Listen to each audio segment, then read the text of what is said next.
네, 2023년 3월 21일 이정훈입니다. 윤석열 대통령 일본 방문 이후 좌파우파 총력전이 벌어지는 모습입니다. 그런데 이 총력전은 윤석열 대통령이 만들었습니다. 윤석열 대통령이 세긴 셉니다. 그런데 그 뒤에 또 한 명의 저격수가 있네요. 홍준표. 저는 여당 의원 중에 홍준표만한 대형 정치인이 없다는 게 아쉽습니다. 여당 그 질비한 100여 명의 국회의원들, 국회의원이 아닌 홍준표만큼 좀 해라.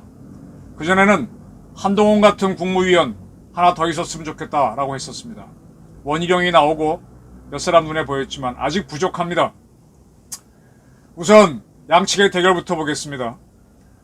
경기 중부 비상시국회의가 출범했답니다. 민주노총 경기 중부 지부하고 6.15 경기 중부 지부, 군포 여성민우회 등 안양과 군포, 의왕, 과천, 광명 지역의 노동, 시민, 종교단체들로 구성됐답니다. 시국회의가. 그렇구나. 안양역에서 출범식을 열었는데 여기에 드디어 커밍아웃 한 사람 나왔네요. 최병일 안양시 의회 의장. 최병일 안양시 의회 의장 기억해 두십시오. 그도 여기에 참석했습니다. 이들은 서민들의 삶이 팍팍해지고 무역 적자 확대로 경제의 토대가 허물어지고 있는데도 윤석열 정권은 패거리 정치를 강화하고 야당과 노조를 탄압하며 국민을 분열시키는 일에 몰두할 뿐 어쩌고저쩌고 했습니다. 국민을 분열시키는 것은 바로 이따위 시국회의, 그리고 이 앞에 먼저 무슨 시국 비사를 드렸던 정구사 같은 집단들이라는 걸 본인들은 모르고 있습니다. 뭐라고 많이 떠들었습니다. 네, 그렇고 그런 얘기 건너뛰고요. 오마이뉴스가 흥미로운 사실을 밝혀냈네요. 지난번 3.1절 때인가요? 세종시 한 아파트에 일장기가 내걸렸죠. 그 집은 목사가 사는 집이랍니다. 그런데 그 목사는 국민의힘 당원으로서 지난 대선 때 국힘당 후보인 윤석열 후보 명의로 된 감사장을 받았다라는 사실을 찾아낸 모양입니다. 특별당비 모금 캠페인에 참여했다라는 걸로 감사장을 받았다. 오마이뉴스가 이 목사하고 통화를 했더니 그래, 그거 받은 적 있다. 그리고 지금도 당원이다. 그렇게 밝혔습니다. 그리고 그는 과거 이제 평화의 소년상 없애라고 하는 보수단체 집회에 참석한 정도 있는데 그것도 사실이다 하면서 지금은 특별히 그 문제에 관해서는 활동하지 않는다라고 했습니다. 그리고 그는 한일 관계가 우호적으로 갔으면 하는 마음에 일장기를 개항했다라고 밝혔습니다. 이런 걸 딱 밝혀내서 오마이뉴스가 써주면 참 좌파들은 뛰기 좋죠. 또 중립적인 사람들도 일장기를 왜 걸었어? 이렇게 하는 분들도 있을 거고, 이 목사의 입장을 가만히 본 사람들은 그럴 수도 있겠다 하는 분도 일부 있을 거고요. 이렇게 좌파들이 준동을 하자 윤 대통령이 정면에 나섰습니다. 오늘 오전 국무회의에서 모두 발언을 보통 10분 정도 하는데 23분간 이야기했습니다. 한일관계 개선 드라이브를 건 거죠. 그 다음에 노동 최대 69시간 일할 수 있다 문제 등등. 네.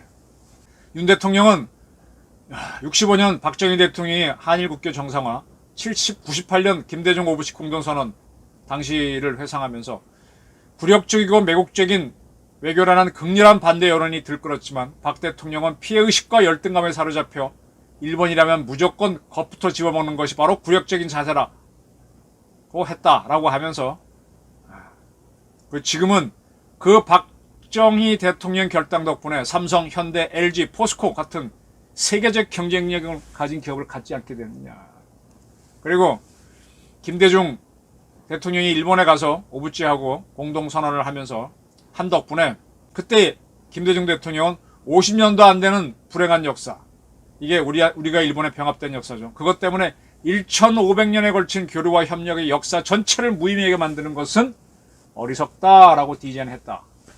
그리고 DJ는 일본에 갔을 때 일본 천황, 우리나라에서는 천황이라는 표현을 잘 안 쓰고 일왕, 꼭 왕이라고 표현하고 김대중 대통령은 천황 폐하란 단어를 썼었죠.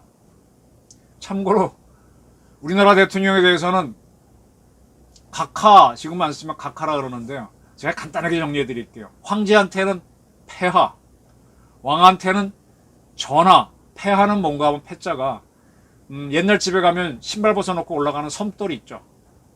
그게 섬돌이 폐입니다. 폐. 나는 그 돌 밑에 있겠습니다. 자기를 낮춰서 상대를 높이는 거죠. 돌 밑에 있겠습니다. 집도 아니고 돌 밑에 있겠습니다. 폐하는 황제한테, 전하, 집 중에서 가장 좋은 집이 전입니다. 그래서 궁전, 절에 가면 제일 좋은 중요한 집이 뭡니까? 대웅전. 네. 그래서 전하, 가장 좋은 집 밑에 나는 있습니다. 높이는 거고. 그 다음에 집 중에 좋은 게 요즘은 야 대저택이네. 관저가 어디야 할 때 저자도 집저자가 있습니다. 두 번째로 좋은 집이 저입니다. 그래서 저하. 왕의 아들로 차기 왕은 세자 저하. 그 다음은 뭡니까? 그 다음 무슨 합입니다. 합. 합은 요즘 집 이름으로 많이 안 쓰는데 합. 합하. 영의정 합하. 좌의정 합하. 총리급한테 붙였죠. 그 다음이 뭡니까? 각입니다. 무슨 각. 전각할 때 각. 그래서 각하. 이건 장관급들. 이조판서 각하. 장관. 그 다음은 뭐죠? 그냥 집의 순서가 있어요. 전저 합각 누각. 제가 다 못 외우겠습니다. 그런 순서입니다. 근데 왜 우리는 해방되고 나서 대통령을 각하라 그랬어요? 장관급으로 불렀습니까? 웃기죠. 이왕 하려면 폐하라고 부르지. 아니면 옛날처럼 전하라고 하든지. 김대중 대통령은 일본 천황 폐하라고 불러주면서 한일 관계 복원에 굉장히 애를 썼습니다. 그런 이야기도 했습니다. 그리고 일본하고 우리는 경제 시너지를 올려야 된다. 이런 얘기를 무려 25분간 했습니다. 그리고 지금 이제 제가 좀 안보 문제는 조금 빠른 것 같기도 한데 지소미아, 한일 지소미아 정상화됐다 그랬는데 한일 지소미아가 한일 안보 협력의 지금은 핵심이죠. 지금도 이제서야 뒤늦게 이제 지소미아가 이제 보도가 되면서 우리 외교부에서 다시 논의하자. 그때까지 정지다 했던 거를 철회한다라는 서한을 보냈습니다. 저쪽에서 받아갖고 오케이 하는 순간에 지소미아는 복원됩니다. 지금 북한은 요 앞에 방송에서 말씀드린 것처럼 단거리 미사일 북한판 이스칸데르에다가 모의 핵탄두를 넣어가지고 발사합니다. 그럼 이게 도약 비행을 하죠. 이렇게 하다가 마지막 떨어지는데 상공 800m에서 탄두가 터지면서 핵물질이 쏟아지는 그런 연습을 했습니다. 이 정도 되면은 윤 대통령이 한일 관계를 정상화하고 미국을 방문해서 뭔가 다시 논의하겠다는 건 굉장히 잘한 거죠. 자, 이 정도 했는데 지금 이 땅의 좌파들은 그게 구력외교다 뭐다 하고 총공세를 펼치고 있습니다. 윤 대통령이 앞에 나와서 막 직접 막아야 할 정도로. 자, 이 정도 되면 국힘당에서 우리 많은 정치인이 나와서 으쌰으쌰 해줘야 되는데 처음엔 좀 있다가 지금 눈에 안 띄어요. 왜 이렇지? 이 한일 지소미아 문제만 해도 2011년도에 이명박 정부가 일본하고 맺으려고 해서 12년도에 맺으려고 했는데 야당이 반대했습니다. 그런데 거기에 당시에 여당이었던 새누리당이 편승하면서 이게 스톱됐던 겁니다. 그걸 다시 살려낸 게 2016년에 박근혜 대통령. 근데 그걸 2018년에 문재인 정권이 세웠던 거를 다시 이번에 살려냈습니다. 저는 국힘당의 정신인 새누리당이 2012년도에 자기 배신을 했어. 자기 여당 대통령이 하겠다라고 한 거를 그들이 배신해서 그때 지소미아를 못 맺게 하고 나중에 박근혜 대통령이 그걸 맺었는데 탄핵을 당했습니다. 근데 지금 다시 밀어붙이고 있는데 여당 정치인 중에서 이걸 참 멋진 논리로 밀어주는 사람이 없습니다. 현재 정치인이라 그러면 되게 국회의원인데 국회의원 아닌 사람 중에서 눈에 딱 띄는 사람이 있습니다.